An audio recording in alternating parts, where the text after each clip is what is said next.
Hello, everybody. This is Broke on Records here with Jeremy. Hey. Would you like to tell the people who you are, why you're here? If you want to tell them where to follow you on the internet, stalk you down. Well, my name is Jeremy. My Instagram is at Jeremy Nifras. Very straightforward. I don't know if Logan will put like text on here or whatever, or in the description. But I used to have a YouTube channel. Or like I used to do record haul videos, but I kind of dropped off the wagon. But in like the YouTube Facebook group that I'm in, I've kind of kept in touch with Logan over the years, and so I still have like a solid group of people who still do these videos, and you know, I think that's really great. So yeah. So Jeremy has family that lives not too far from where I live, and so he's here a couple times a year. We tried to do this back in January. I had the COVID, so we were unable to. So now he's back. We're doing it again. We just made a couple stops. We went to a place that I've been trying to go to for a very long time, which is called America's Antique Mall in Algonquin, Illinois. And then we just are in the parking lot now, a place called Andy's Records, which is a new stop in Grays Lake, Illinois, not too far from where he is staying. We killed 4 hours in the antique mall because there was only, what, like 5 record dealers? Yeah. Or maybe 2, but one guy had like 9 fucking stations. So we came across this first stall, and then we came across the second one, and then the rest afterwards looked identical. Yeah. So they probably were only 2. Yeah, like, totally. That one dude had like 4 different booths full of records. The first dealer actually had a lot of stuff that I was interested in. All the records were $4, which I thought was fair. And I grabbed a couple things, but then I ended up putting them back just because I didn't want to, you know, pull a bunch of stuff at the first dealer. And also, you know, it's not like $1 or $2 records where you can buy a lot and it's fine. $4 records, when you start getting a stack of them, adds up pretty quick. So I decided to hold off, but after looking at no short of 16,000 albums, probably. It felt like 16,000. We each found a few things, so I'll let Jeremy run through his antique haul first. Yeah, so I found this record. It's Pulp's Different Class, which is one of my favorite albums ever. I don't know if this is like a recent reissue. Oh, it actually does say 2016 on it, so it was a couple years old. But I haven't seen this record in many stores, and on the rare occasions that I have, it's been upwards of $40+. And this is like the first time that I've seen it in the wild where it's like a decent price that I'm like, okay, well, it won't kill me if I spend money on this. And the hilarious thing is, like, this store that we're outside right now, they have it for $2 less than this. And I'm like, well, great. Like, well, I mean, $2 is really nothing, but still. But yeah, great record. Logan and I were also talking about how both of us tried to get tickets to their reunion tour, and like had no luck with that, because you know they're playing King's Theater in Brooklyn. Too many small rooms for a band that hasn't been around. Like, Pulp isn't the most famous band out there, but at the same time, they've been away from the States for like over 2 decades. So I feel like that ups the demand, and 2 nights at like a mid-tier venue is not it. It can, but you know, maybe they'll come back, who knows? But if they do, it has to be at a larger venue. But you know, I am glad that I found this record because it's very good.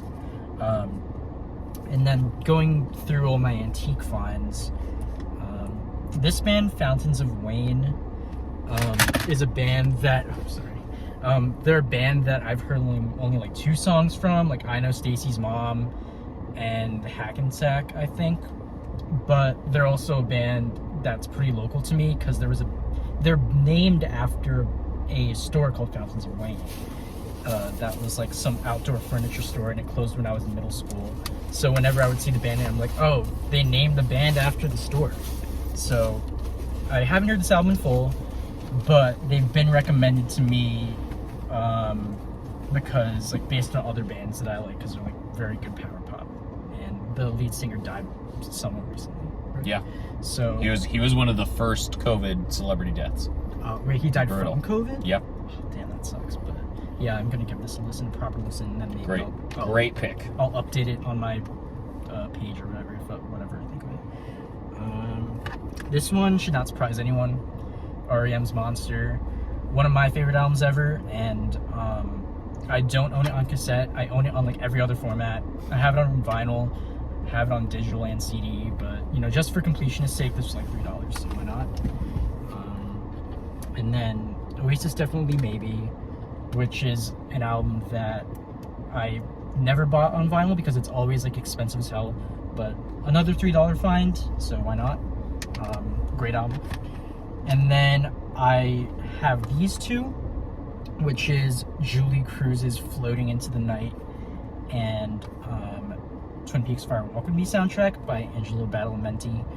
And I just finished all of Twin Peaks recently, including The Return. Basically, my boyfriend Austin kind of made me watch all of it. I did not like the original run as much, aside from like maybe the first season, like a couple episodes from the first season. It did finish strong though. I feel like that is exactly the type of show that a partner makes you watch. Yeah. Well, he loves everything David Lynch, and I like his movies a lot. Yeah. But I am glad that I stuck through it because The Return, like the Showtime series, was exceptional. And I did really come to love the music too. So Julie Cruz did a lot of the music for the original show, and this album, so it was produced by both David Lynch and Angelo Badalamenti. And I haven't heard this album full, but some of those are in Twin Peaks. And then this is Fire Walk With Me, which is the movie.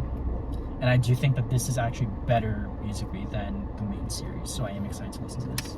I have the Julie Cruz album at home. I have not listened to it yet. Why don't you show your Andy's record as well? Oh, yeah, I'm gonna film this in two parts. So Jeremy's gonna finish up, and then you'll see a second clip later of all the stuff that I got. Okay. Have Jeremy run through while he's here. And then this is what I got at this store called Andy's Records. I got the new Slow Dive. Yeah, it's called Everything Is Alive, and it's on clear vinyl. Logan and I were just having this discussion about Slow Dive. He's not as big a Slow Dive guy. Personally, I never got into them until later in their discography. Like, I liked Souvlaki, like that's their classic record, but the self-titled is the one that really clicked with me, you know, the most. And then that made me go back and realize how great the rest of their discography was. And this one is also very good. It's very, I'd say a little more simple and straightforward compared to self-titled and their past stuff, but I don't say that as a bad thing. I think, you know, just the essential sounds that they bring are, like, it works well for them, so that's not a complaint. And it's very short, it's like 8 songs. And yeah, you know, solid album, not really much to say. A quick spoiler is that so that was the only record Jeremy got at Andy's. I got 2 used records and 1 new record, but the new record I got was also on Dead Oceans. Oh, I just realized that now when we showed it, but you guys will see that in another one. Thank you, Jeremy. Yeah, no problem. Safe travels to wherever you head. Mm-hmm. I'm sure we'll do it again next time you're in town. Yep. And this video will transition. So it's nighttime. I am in the parking garage. Not I'm in the parking garage. Still wearing my fish hat. Let me explain. Not that I need to, but you guys know I love explaining shit. So I was running a bit behind schedule today. While Jeremy and I had a kick-ass time, we spent a lot longer doing things than I anticipated, which is always fine, because like I said, I only really get to see him once a year. But that meant I had to film his portion separately, let him do his thing, and then I am now back here again in the car to tell you about all the things I got. So a little bit more talk about the Antique Mall, America's Antique Mall in Algonquin. They have another one in Highland, Indiana, which I've always wanted to visit and just haven't had the chance to yet. So we finally got to Algonquin. Admittedly, the first record dealer that we got to, which I believe was called All Discount Records. And like I said, everything was $4, and they actually had a lot of stuff I wanted. But because it was the first dealer, I held back, and I didn't pick up a bunch of stuff. And then, like I said, we ended up going to like 4 different stalls of this other dealer who had a lot of overpriced, very common records, and all the things that I was missing or that I was interested in were in not very good shape. So by the time we got done with all that, I almost wanted to go back to that first stall and grab everything I left, but I told myself, maybe it'll be there next time, I can go back, and if it's not, that's just the way the cards fell. I wasn't meant to buy those records, I was meant to buy the records I bought. So, like I said, everything that I ended up getting from the Antique Mall was basically from this one dealer from a couple different stalls that he had. I actually got one DVD. I found volume 2 of the Director series from Palm Video Director's Label. This is the Chris Cunningham DVD. If you're not familiar with these, music video heads will know about these. They are very cool, kind of like Criterion Collection style DVDs for a certain music video director. I always grew up watching the Spike Jonze one that my dad had, but there's, I think, 7 or 8 of them. So this has Autechre, Aphex Twin, Portishead, Madonna, Left Field, Square Pusher, and Bjork are all on here with some, it's got a booklet. Oh, it's missing the booklet. Well, that's a shame. But $3, and these are semi-collectible. I mean, people are interested in these, so gave that a whirl. And then got a few CDs as well. First of all, got this EP by a band called Skip Loader. The record's called Anxious Restless. Somebody VCLT'd me a 10-inch of this many, many, many years ago, and it's unfortunately no longer in my collection, but I had also completely forgotten about the band, and then I saw the name, and I saw the record cover, and I was trying to piece together why I knew what it was, and that's what it was. So I was able to get the CD version, nice AAD promotional copy of this one. So that was a nice find. A sealed promo copy of the Mars Volta Francis the Mute. This is an album I really have been kind of waiting to find a vinyl copy that is not $45, which is what it comes new. I just haven't really had the interest to spend $45 on it. But here it is. I also have been kind of holding off because I thought the vinyl had the complete track list, but I actually don't even know if that's true. But my favorite Mars Volta record, nice sealed promo of that. I'm picking up the Rough Guide CDs as I found them, and I have the Rough Guide to Gypsy Swing. The venue that I work at actually has a number of different gypsy jazz musicians and guitar players that come through, so it's a style I'm sort of familiar with. I discovered Django years ago, but it's not a thing I listen to a lot. There's a lot of Django on here, and then a lot of people who I am not familiar with at all. I figured that might be a good listen. And the last CD I picked up, which I was super stoked to find, is Joe Jackson Night Music, which is a Joe Jackson album that I wasn't familiar with for quite some time, and just recently, since I saw him live again earlier this year, this record popped up. I started revisiting all the albums of his that I was not familiar with, and got really into this album. It's very weird. I understand why people didn't like it. Some of the synth tones on the album are not amazing. It is kind of a quirky, herky-jerky record, but the lyrics on it, I think, are actually some of his strongest lyrics of the latter half of his career. A really beautiful, just kind of neoclassical, moody Joe Jackson record. Really, really good. And then the couple records I picked up, Sonny Rollins, Tenor Titan. One of the only kind of cool jazz records I found the entire time. I don't know really anything about this release. It almost looks to me like it's a budget comp, but I'll take any Sonny Rollins for $4. Figure why not? You got Sonny on here, you got Dizzy, and a bunch of people I'm not particularly familiar with. But yeah. Recordings contained in this album were previously released in the Verve and Metro Jazz albums, Dizzy Gillespie duets, and Sonny Rollins at the Music Inn, is what it says on the back. So, some nice Sonny for $4. And then the other record I got was this Jerry Jeff Walker, A Man Must Carry On. I don't know anything about this record. I really don't know anything about Jerry Jeff Walker, but when Jerry Jeff Walker passed away, I knew many, many people who felt away and were doing a lot of posts about him, and he was just an artist that kind of passed me by entirely. So I don't know, like I said, almost anything about Jerry Jeff Walker. But I will say I don't see his records a lot. So I saw the name pop out of me. Nice double LP set. This was $12. I thought that was fair. And like I said, one of the more interesting pulls from that dealer that had many, many booths of things. So then we moseyed on over to Andy's Records in Grayslake, which is a nice little store. It reminds me a lot of the store Mudroom Records, which is in Glen Ellen, Illinois. Just very cool, very small, modest mom and pop record shop.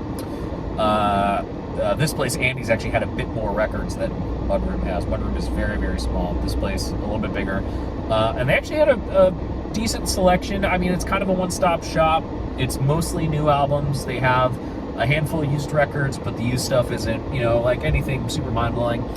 They have a lot of bargain bins, which is nice, but when you spent 4 hours looking at antique mall record bins, the idea of looking at a lot more bins of cheap records felt very daunting. So I didn't look through all the budget bins. I did get a couple things. But really my bread and butter, which is that they had 6 full wells of budget 12-inch singles.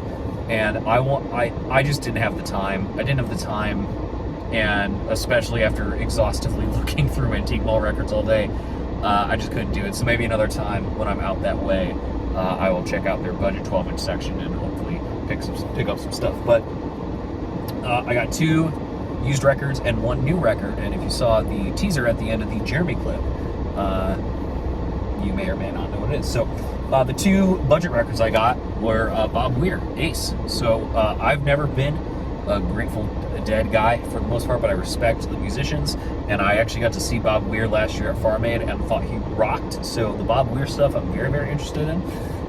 This is not a perfect copy of this record, but I'm sure, these days, a VG Plus copy of this is probably more than I want to spend. So it's got some damage on the back. The record is a little marked up, but I thought for $5 that would be a good pull. So I was very stoked with that Ace, and then got the second Ricky Van Shelton. Kept it very country today for the most part. Ricky Van Shelton, this is Lovin' Proof, right? Not Living Proof, Lovin' Proof, that's the plan words. Has gold stamp Primo. Ricky Van Shelton. The first 2, I have the first one. The first 2 Ricky Van Sheltons are just like classic late 80s country, some of the better material of that era. I don't think, I was just seeing if it was a white label, but it's not. So yeah, and just nice, like under 40 minutes, just ripping and rolling, classic late 80s country. Ricky Van Shelton, stoked on that. And then the new record I picked up from the Dead Oceans record label was Krongman, Mordecai. I like Krongman a lot. I've always kind of said I like Krongman a lot more when they are collaborating with another artist, or they're being remixed, or there's like another element to their music. Even the new record, which I like, it has a good vibe, but I just feel like it has something missing because I'm so used to hearing their collabs. But they had this there. It was one of the Krongmans I didn't have. $25. I know this record's very common. I could get it at any time, but because I didn't do a lot of damage throughout the rest of the day, I saw this and I was like, you know what? Let's just do it. That's an even record for me. That's it. So, had a great day hanging out with Jeremy. Found some nice records. That's it. I got to go back to work, I guess. Oh, I said where I was. Okay. Peace.